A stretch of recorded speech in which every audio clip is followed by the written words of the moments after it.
Arkham Knights has a ton of classes.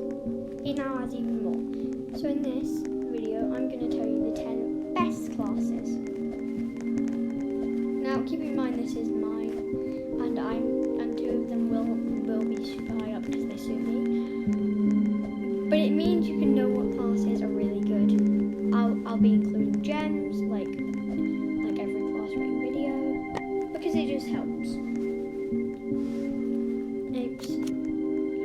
Also, there are new ones, but we will get to that.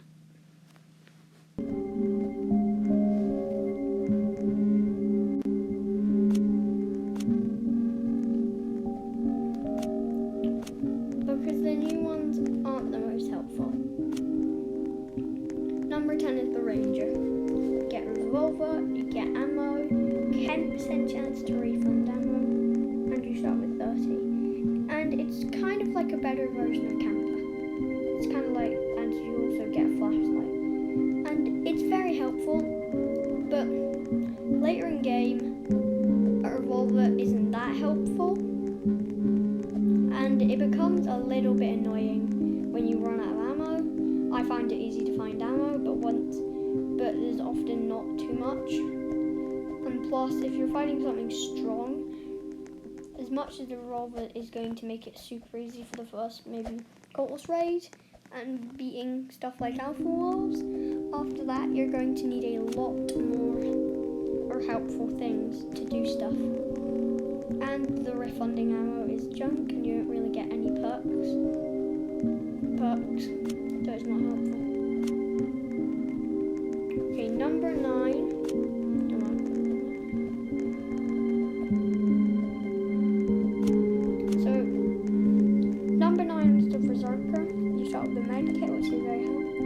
After first death, auto revive with low HP and hunger. I find this very helpful because I've died to a wolf before, even though when I often die, it's either to the deer or to cultists, and it doesn't help with them. If you're dying to something silly like a wolf, it can be helpful. Also, a medkit is overpowered.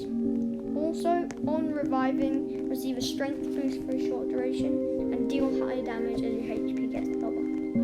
I think the level 3 perk is way too overpowered, and it's only 100 gems. Okay, number 8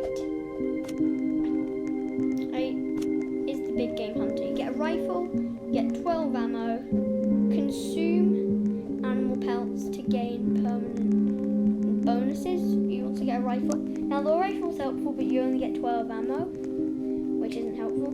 Higher pelt drop rate, and you can infinitely consume mammoth tusk to permanently gain health. I don't even know what that means.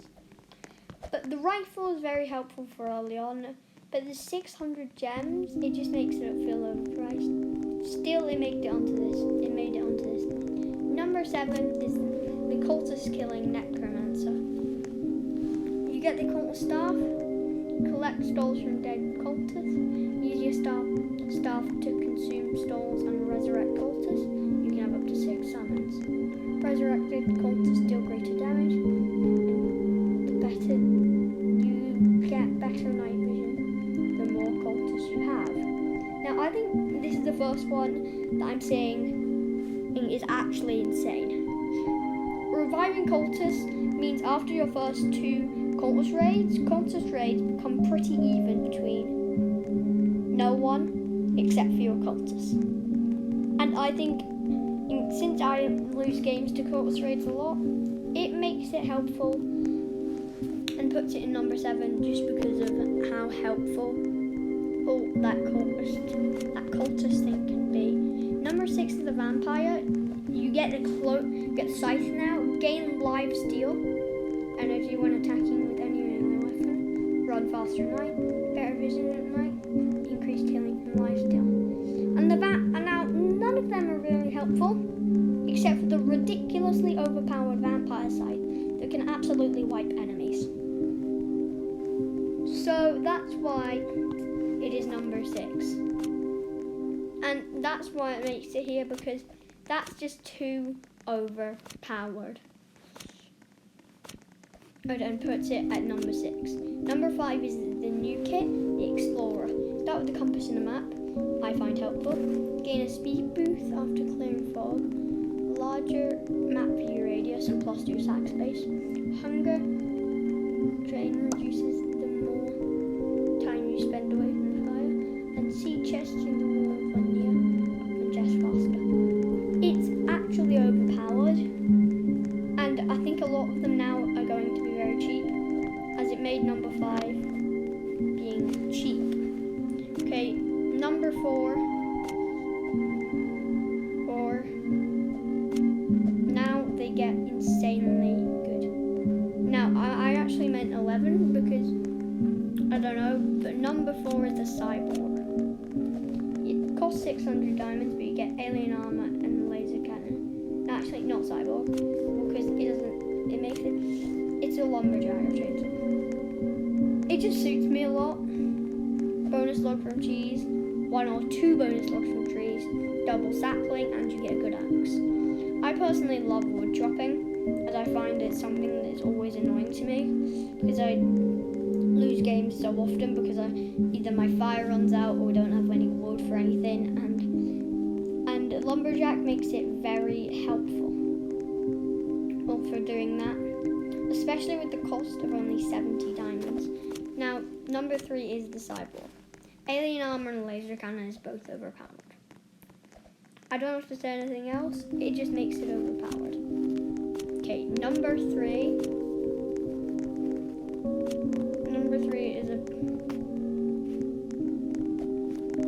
number 2 is the assassin. No, is the assassin, yeah. You get a katana, which is basically just a spear, so it's not that helpful.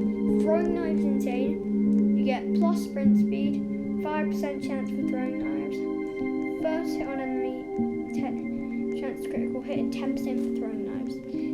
Now, this is insane, but the downside is 15% HP, but still it is insane. Okay, number 1, I actually miscounted, there'll be 11, but number 1 is the alien. You get excellent visibility at night so you don't miss anything, a ray gun, which is actually broken, sprint slow when alien tech's overheating, alien tech recharges faster and sprint faster, and alien tech's at full charge. Now, it is not too good, but the 100 gems makes it very helpful. And now, I did actually miscount, so in the grand number 1 spot, you have the Fire Bandit. It costs double the alien, and I only just changed while making this video, and being like, oh, Fire Bandit's better. The Infernal Crossbow deals so much damage, and Wildfire Potion is very helpful. Your tools have a chance to set enemies on fire, and 10% chance to get Wildfire Potion. I think it just makes it overpowered. And I think Alien's ray gun seems weak with it, but it's still some of the most overpowered weapons. That was it. That was the 10 best kits in 99 Nights. Tell me if you want to see all the kits.